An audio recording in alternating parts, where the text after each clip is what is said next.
এটা যে মতলব কথা সত্য মতলব খারাপ একটি ভাষা আছে।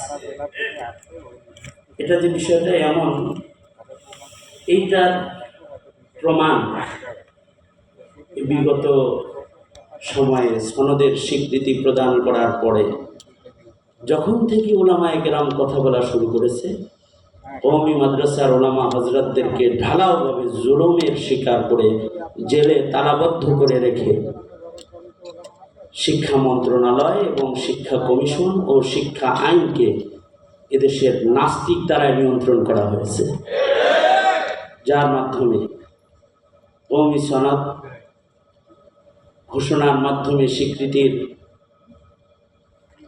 একটি ব্যানার মাত্র, একটি ঘোষণা মাত্র, এর কোনো বাস্তবতা আমরা দেখতে পাইনি। আমার কথা হলো, এত শত বুঝি না। এখন নতুন বাংলাদেশ, স্বাধীন বাংলাদেশ, সেমিনার তো অবশ্যই হবে, শিক্ষাবিদগণ তাদের বক্তব্য বুদ্ধিভিত্তিক কার্যক্রমের কথা বলবেন, কিন্তু আমার আজকের সমাবেশ থেকে, সেমিনার থেকে সকলকে নিয়ে আমি যে দাবিটা করতে চাই সেটা হলো, শিক্ষা মন্ত্রণালয় দখল করা হোক।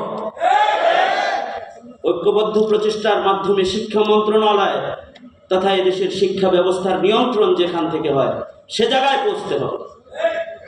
রসালো রসালো আলোচনার দ্বারা এদেশে কিছুই হয় নাই, যতটুকু হয়েছে অধিকার আদায়ের আন্দোলনের মাধ্যমে হয়েছে।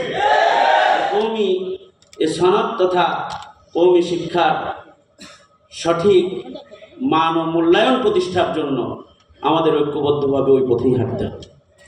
আমি মনে করি আজকের সেমিনার সেই পথে হাঁটার একটি মাইল ফলক। আসুন আমরা সবাই সে পথে হাঁটি, সার্বিক বৈষম্য দূর করে আমরা নিজেরা সামনে বাড়ি এবং জায়গা মতো পৌঁছে যাই। কারোর শক্তি হবে না আমাদেরকে অবমূল্যায়ন করা, জায়গা মতো পৌঁছে যাই।